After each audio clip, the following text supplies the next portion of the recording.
menjaga lisan lebih erat daripada menjaga perut. Kalau perut kita mulai dari pagi sampai sore tidak diisi apa-apa, maka lisan kita juga ketika sudah mulai kemana-mana, stop. Karena lisan ini, lidah itu tidak bertulang. Tapi banyak sekali orang yang terjerumus ke neraka gara-gara lisan. lisan.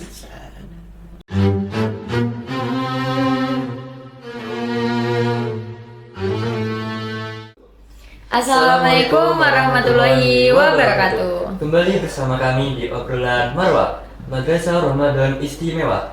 Bersama saya Aldian Rizky dan rekan saya Keisal ya. Oke, jadi di podcast kali ini kita sudah bersama narasumber yaitu salah satu guru MAN 1 Banyuwangi. Jadi di podcast kali ini juga kita akan membahas hal-hal yang merusak pahala puasa. Oke, mari kita sambut Bapak Slamet Daraini. Assalamualaikum Pak. Waalaikumsalam. Oke, Pak gimana nih kabarnya di hari keempat Ramadan sampai ini? detik ini masih diberi kekuatan untuk melaksanakan Alhamdulillah. puasa secara maksimal. Oke, jadi apa selama 4 hari ini ada tantangan nggak Pak pas puasa? Tantangannya tentunya ada. apa tuh? Apa tuh, Pak? Aduh, ngantuk ternyata. Sama kayak pelajar kan? Iya. Betul. Soalnya ya kita kan habis sahur kan bangunnya jam berapa kan ya, lanjut ke sekolah gitu-gitu. Pasti ngantuk sih. Oke. Jadi Tanpa lama-lama nih Pak, kita langsung aja ke pertanyaannya. pertanyaan pertama Pak, seringkali kita sudah mengalami dan harus nih, tapi pahala puasa bisa berkurang. Menurut Bapak, apa saja perbuatan yang paling sering tanpa sadar merusak pahala puasa di kalangan pelajar? Baik, terima kasih pertanyaan yang sangat luar biasa. Kalau boleh kita jujur bahwa hal yang merusak pahala puasa kita itu bukan makanan, bukan minuman. Tapi ternyata yang bisa merusak pahala puasa kita itu adalah sikap dan ucap kita, perkataan dan perbuatan kita. Benar-benar. Semisal riba, ngomong kejelekan orang, atau juga sering kali disebut dengan menggunjing, berkata kasar, berkata kotor, bercanda berlebihan, dan bahkan sekarang ini yang sedang tren itu adalah bermain media sosial tanpa kontrol. Padahal Allah Subhanahu wa taala telah mengingatkan kita dalam Al-Qur'an, A'udzubillahi minasyaitonirrajim wa la yaghtab ba'dukum ba'dah. Janganlah engkau menggunjing satu dengan yang lainnya. Intinya selama bulan puasa itu jangan sampai kita ini membicarakan kejelekan orang lain. Benar-benar. Oke, jadi nggak cuma nahan lapar sama haus, tapi juga nahan apa ya? Perasaan buat berprasangka yang baik-baik, seharusnya nggak berucap yang kasar, yang kotor gitu ya. Karena memang sesungguhnya puasa itu kan ada dua fungsi, al-imsak dan junah. Ya. Kalau imsak itu menahan segala sesuatu yang bisa membatalkan puasa kita, mulai dari fajar sampai terbenamnya matahari. Ya, sampai maghrib. Tapi ada juga junah. Junah itu apa? Junah itu sebagai perisai kita dari segala kemaksiatan. Oke. Seperti itu. Benar-benar. Jadi kayak sikap marah itu bisa ya Pak buat mempengaruhi apa ya, rusaknya pahala puasa kira-kira? Apakah marah itu bisa merusak? Sangat bisa. Bisa. Karena marah itu termasuk di mana kondisi kita tidak bisa mengendalikan emosi. Padahal tujuan puasa itu adalah takwa. Takwa itu mempunyai makna imtisalul awamiri wajtinabun nawahi, melaksanakan segala perintah-perintahnya dan menjauhi segala larangan-larangannya. Takwa itu juga bisa dimaknai sebagai keadaan di mana kita itu menyadari benar bahwa Allah selalu memonitor kita. Kalau kita selalu merasa bahwa Allah itu melihat kita kapanpun dan dimanapun, kemungkinan kita tidak akan melakukan sesuatu yang dibenci oleh Allah, yang salah satunya adalah marah, berkata kasar, bergosip dan lain sebagainya dan lain sebagainya. Sehingga harapannya apa yang kita lakukan selama sebulan penuh ini menjadi jembatan bagi kita untuk menuju sebuah derajat yang namanya takwa. Yang salah satunya takwa itu, orang yang bertakwa itu salah satunya tidak mudah marah, indikatornya itu. Betul. Jadi terus tanggapan Bapak untuk mungkin pelajar yang suka berkata kasar dan kotor, biasanya kalau apa sih ngegame terus kayak ngomong sama teman mesti ada selip-selipan kata-kata yang kasar dan kotor gitu Pak. Oke. Pas hari puasa. Ini kebiasaan yang sangat luar biasa. Iya. Kebiasaan yang sangat luar biasa dan tentunya tidak boleh dibiasakan. Benar. Sambil main game, kalah, Masuk. Kasar. Aduh. dan lain sebagainya. Itu sebenarnya ini kesempatan bagi kita di bulan Ramadan ini. Kita tidak hanya menahan haus, tidak hanya menahan lapar, tidak hanya menahan dahaga, tetapi kita juga menahan apa yang kita ucapkan. Menjaga lisan ya Pak. Menjaga lisan. Ya, Dalam hadis salah itu, satu Pak. hadis Amlik Rasulullah lisan. SAW bersabda, asyamu junnah, puasa itu adalah perisai, fala yarfus, maka janganlah berkata kotor. Berkata kotor itu bisa jadi ucapannya yang kasar, bisa jadi isinya yang kasar, seperti mengumpat. Kalau dalam bahasa kita ABC. Iya. Seperti Hewan-hewan itu. Atau gitu ya. diplesetkan sekarang ini yaitu tadi Yaitu. dan lain sebagainya. Karena itu makanya tadi dikatakan salah satu yang bisa merusak dan bahkan menghanguskan pahala puasa kita itu adalah bermain medsos yang Iya, benar, berlebihan. karena kalau sudah berlebihan maka banyak hal bisa terjadi seperti itu. Soalnya apa-apa yang berlebihan itu pasti nggak baik. Betul saya. Ini Pak, di lingkungan sekolah, tantangan apa yang biasanya membuat siswa sulit menjaga lisan dan sikap saat berpuasa? Dan bagaimana cara mengatasinya secara sederhana? Baik, dimanapun kita berada, hal yang sangat berpengaruh terhadap diri kita itu adalah pergaulan. Pergaulan itu sangat luar biasa. Ibaratnya begini, kalau kita berteman dengan orang yang jualan parfum, maka kita akan ikut wanginya. Tapi kalau kita berteman, bergaul dengan orang yang jualan minyak tanah, maka bau kita seperti bau minyak tanah. Begitu juga ketika kita berteman kepada orang yang jualan ikan, maka kita baunya juga ikut amis. Seperti itu. Oleh karena itu tantangan terbesar itu adalah lingkungan pergaulan. Oleh karena itu ada solusi sederhana tapi efektif. Ketika kita berkumpul dengan teman-teman kita, ketika kita bercanda dengan teman kita, mungkin ada perkataan kasar yang dilontarkan. Satu, diam saat emosi naik. Makanya Rasulullah pernah bersabda juga, idza syatamahu kul inni sha'im. Kalau ada orang yang mengajak kita bertengkar, ada orang yang mengumpati kita, misui kita, emosi kan naik ya? Iya pasti. Maka katakan, apakah dengan lisan atau dengan hati, inni sha'im, inni sha'im. Sesungguhnya aku sedang berpuasa, sesungguhnya aku sedang berpuasa. Orang berpuasa tidak boleh marah. Itu yang pertama. Yang kedua, solusinya adalah memilih teman yang baik. Memilih teman-teman yang baik. Kemudian yang ketiga, isi waktu dengan kegiatan-kegiatan yang positif. Seperti itu. Misalkan yang positif-positif menurut Bapak apa? Banyak.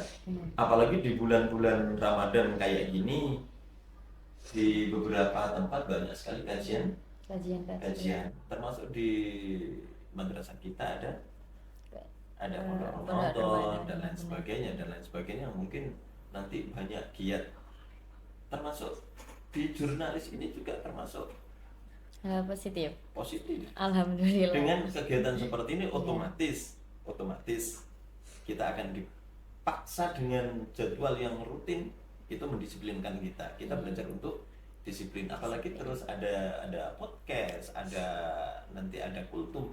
Paling tidak kita juga menyerap Menambah ilmu. apa yang disampaikan oleh para narasumber. Iya. Oleh karena itu pesannya, pilih teman yang baik. Pilih teman yang bisa mengantarkan kita kepada surga. Pilih teman yang bisa mengantarkan kita kepada Allah. Pilih teman yang bisa mendekatkan kita kepada Allah Subhanahu wa ta'ala. Kalau dulu itu Pak, saya di SD itu diajarin, katanya itu jangan pilih-pilih teman. Itu maksudnya gimana? Sedangkan kita di dewasa itu kan menuju dewasa itu pasti harus Cari teman yang baik gitu ya, pergaulannya itu maksudnya gimana gitu. Begini, tidak salah ketika ada ungkapan jangan pilih-pilih Iya, teman. jangan pilih-pilih teman. ketika masih kecil. Hmm. Ketika masih kecil, karena di dunia kanak-kanak itu kan isinya hanya permainan. Iya. Tapi kalau sudah gede kayak gini, menurut saya pribadi harus pilih-pilih teman. Karena teman itu bisa membawa pengaruh terhadap kita. Apakah pengaruh positif maupun pengaruh Negatif. negatif. Seperti itu. Jadi pengaruh lingkungan itu apa ya? Sangat-sangat berdampak besar gitu ya. Betul. Selain dari keluarga juga berarti dari lingkungan pertemanan kita sangat. Sangat. Begini, gampangnya gini. Ketika kita berada di lingkungan yang suka ngaji, secara otomatis Kita suka ngaji. kita juga termotivasi Iya, untuk termotivasi untuk mengaji. kita hidup di lingkungan yang rajin sholat, otomatis kita rajin sholat juga. Termotivasi Rajin juga. Benar. begitu juga sebaliknya. Kalau kita berada di lingkungan yang kurang memperhatikan ibadah dan lain sebagainya, tentunya kita juga akan menjadi seperti itu. Terbawa arus. Termasuk gitu ya. juga ketika kita punya teman, apalagi bestie. Besti. Teman itu punya karakter yang kurang baik, otomatis sedikit banyak kita juga akan terkontaminasi. Ibaratnya gini, pohon mangga nih seger, pohon mangga busuk. Kalau disatukan, kira-kira yang busuk menjadi seger atau yang seger menjadi busuk? Yang segar menjadi busuk. Itulah pentingnya kita memilih Teman. teman. Jadi- Seperti itu. Jadi jangan terbawa arus gitu ya, Pak. Betul. Betul. Itu kata-kata zaman sekarang, terbawa arus gitu ya. Iya. Oke, terus untuk Bapak sendiri, pesan dan tips dari Bapak biar kami itu sebagai siswa nggak hanya menjalankan puasa aja Pak secara fisik, tapi juga mampu menjaga hati, perilaku, dan akhlak selama Ramadan ini. Oke. Pesan saya cukup sederhana, yaitu puasa sejati adalah puasa seluruh diri. Puasa sejati itu dimana kita itu mampu menjadikan Ramadan itu sebagai rahmat. Rahmat itu artinya membakar, artinya menghapus, menghancurkan segala dosa-dosa kita. Kemudian puasa sejati itu adalah dimana kita bisa memposisikan itu sebagai imsak. Imsak itu menahan dari apa? Menahan dari segala sesuatu yang bisa membatalkan puasa kita dan juga bisa merusak pahala puasa kita. Puasa sejati itu adalah puasa seluruh diri. Segala sesuatu yang kita miliki ini kita puasakan. Otak kita, mata kita, telinga kita.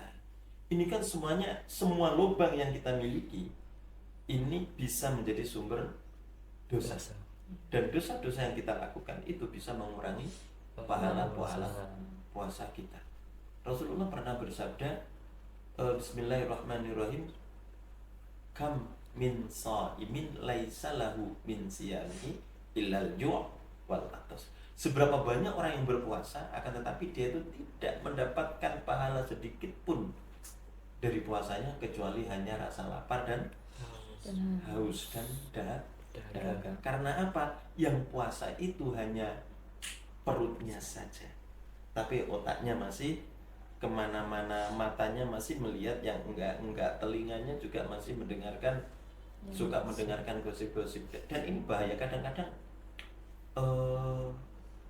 TV atau juga HP, kadang-kadang kita tuh suka mendengarkan gosip-gosip, entertain dan lain sebagainya. Itu juga kurang baik. Kalau bisa itu dikurangi. Apalagi di bulan Ramadan kayak gini, acara TV itu kan banyak sekali yang bisa membawa kita dekat kepada Allah Subhanahu wa taala. Banyak kultum, banyak ceramah, dan banyak kajian-kajian keislaman. Oleh karena itu, tips praktisnya, satu, niatkan puasa ini sebagai latihan untuk takwa. Niatkan puasa ini untuk menjembatani kita menuju derajat takwa. Caranya bagaimana? Yaitu tadi, puasa itu imsak, puasa itu junnah, puasa itu perisai. Perisai dari apa? Perisai dari segala kemaksiatan. Kalau ada yang ngajak maksiat, ini ini sesungguhnya aku puasa. Dan takwa itu sendiri suatu perasaan di mana kita ini selalu dimonitor oleh Allah. Jangankan itu, seperti di madrasah ini kita ada tata tertib. Ada larangan. Siapa yang melanggar larangan otomatis akan mendapatkan sanksi, hukuman. Seandainya semua siswa-siswi ini merasa selalu dimonitor dan diawasi oleh guru-guru, ada nggak kira-kira, kira-kira ada nggak yang mau melanggar aturan-aturan ini? Anggap saja dalam otaknya ini, di sana ada Pak Guru, di sana ada Pak Guru, di sana Pak Guru. Begitu juga kita sebagai orang bertakwa merasa selalu dimonitor oleh Allah. Sedikit pun kita tidak akan berani untuk melakukan dosa. Seperti itu. Yang kedua, tipsnya jaga lisan. Menjaga lisan lebih erat daripada menjaga perut. Kalau perut kita mulai dari pagi sampai sore tidak diisi apa-apa, maka lisan kita juga ketika sudah mulai kemana-mana, stop. Karena lisan ini, lidah itu tidak bertulang. Tapi banyak sekali orang yang terjerumus ke neraka gara-gara lisan. Kemudian yang ketiga, tidak ada satupun di antara kita yang tidak berdosa. Oleh karena itu, perbanyak istighfar. Dan yang terakhir tipsnya adalah sebelum berbicara, sebelum berbuat, maka tanyakan dalam hati kita, apa itu ada manfaatnya kepada kita? Kita marah kepada orang, sebelum marah, tanyakan dalam otak kita, tanyakan dalam hati kita, apakah marah ini ada manfaatnya? Ketika kita mau menggunjing, tanyakan dalam hati kita, apa gunjingan ini ngomong no eleknya orang, itu ada manfaatnya bagi kita. Seperti itu. Nggak cuman kayak kita mikirin manfaatnya aja gak sih Pak, tapi kayak dampaknya itu apa buat kita juga dan buat yang lain. Betul. Karena memang sesungguhnya sesuatu yang kita omongkan itu bisa nular pada kita. Kembali ke diri sendiri. Betul. Terkadang kalau kita ngomongkan kejelekan orang lain, suatu saat kita ada posisi dia, kita berada pada posisi dia, kita akan melakukan perbuatan yang pernah ia lakukan juga. Seperti itu. Oleh karena itu, jagalah lisan. Lisan itu biasanya bermula dari mata. Jagalah mata. Contoh, melihat seperti ini. Ada orang naik sepeda motor, melihatnya, tapi masuk ke dalam hati. Kemudian hati ini bertanya dan ngomong, alah paling kredit dan lain sebagainya. Ngapain sih? Kan nggak ada urusan dengan kita. Apakah sepeda motor itu kredit atau cash? Nggak ada hubungannya. Iya kan nggak ada hubungannya, nggak ada manfaatnya juga bagi kita. Karena memang sumber sumber kemaksiatan, sumber dosa yang pertama itu adalah Mata. mata. Kemudian disaring di dalam hati, nggak kuat kadang-kadang keluar. Ucap, pasti. Coba lihat itu sepeda motor baru, alah paling kredit dan lain sebagainya. Nggak usah. Mumpung kita di bulan puasa ini, tolong hal-hal yang seperti itu dihilangkan. Kita jaga benar kesucian bulan Ramadan ini. Kita maksimalkan ibadah kita di bulan Ramadan ini. Yaitu tadi dengan dua hal, yaitu menjaga diri dari segala sesuatu yang bisa membatalkan kita.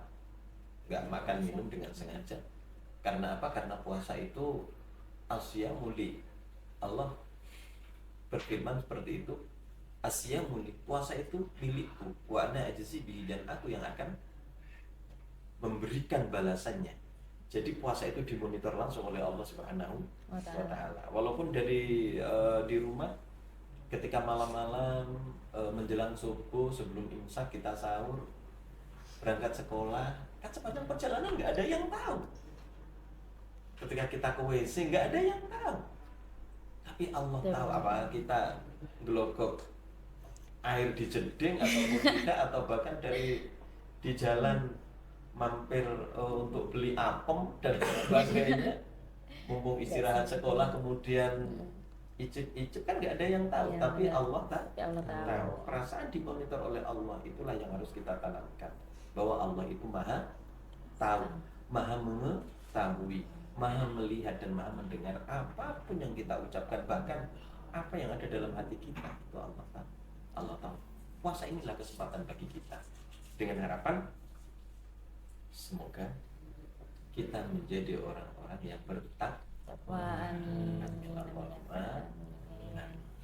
Oke, terima kasih Pak atas pesan dan tips-tipsnya untuk kami. Semoga bermanfaat buat semuanya, dan penonton juga semoga bermanfaat. Terima kasih ya atas ilmu-ilmunya yang sudah disampaikan. Terima kasih ya Bapak.